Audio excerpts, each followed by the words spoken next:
नबी करीम सल्लल्लाहु अलैहि वसल्लम की माह शाबान के बारे में कई अहादीस में सुन्नत और मामूलात बयान किए गए हैं।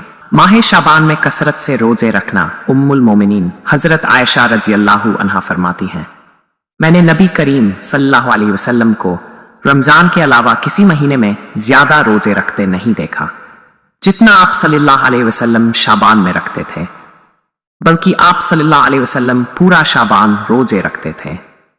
इसी तरह हजरत उसामा बिन जैद रजी अल्लाहु अन्हुमा ने रसूलुल्लाह सल्लल्लाहु अलैहि वसल्लम से पूछा, या रसूलुल्लाह, मैंने आपको किसी और महीने में इतने रोजे रखते नहीं देखा जितने आप शाबान में रखते हैं।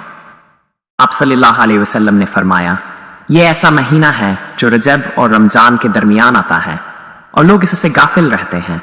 हालांकि यह ऐसा महीना है जिसमें अमाल अल्लाह के हुजूर पेश किए जाते हैं और मैं चाहता हूं कि जब मेरे अमाल पेश हो तो मैं रोजे की हालत में हूं।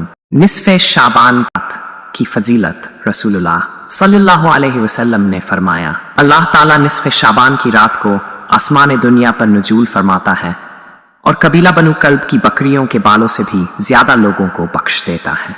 15वें शाबान का रोजा रखना। निस्फ़े शाबान को रोजा रखने की कोई खास फजीलत साबित नहीं। कुछ रिवायतों में 15वें शाबान के दिन रोजा रखने का जिक्र आया है, लेकिन उनकी सनद कमजोर है, इसलिए इस दिन का रोजा रखना लाजिमी या मखसूस इबादत नहीं, बल्कि अगर कोई नफली रोजे की नीयत से रखे तो जायज है। शबे बरात में इबादत। शबे बरात में इबादत की कोई मखसूस शक्ल साबित नहीं है। नबी करीम सल्लल्लाहु अलैहि वसल्लम से इस रात इबादत के लिए किसी मखसूस तरीके या जमात के साथ इबादत का एहतमाम करना साबित नहीं, लेकिन इनफिरादी तौर पर नवाफिल जिक्र व अज़कार और दुआ करना जायज है। माह शाबान में नबी करीम सल्लल्लाहु अलैहि वसल्लम की सुन्नत ज्यादा रोजे रखना, नेक अमाल करना और अल्लाह की इबादत में मशगूल रहना है।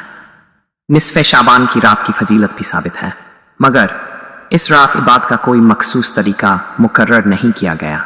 अल्लाह पाक हमें कुरान व सुन्नत के मुताबिक जिंदगी बसर करने की तौफीक अता फरमाए। आमीन।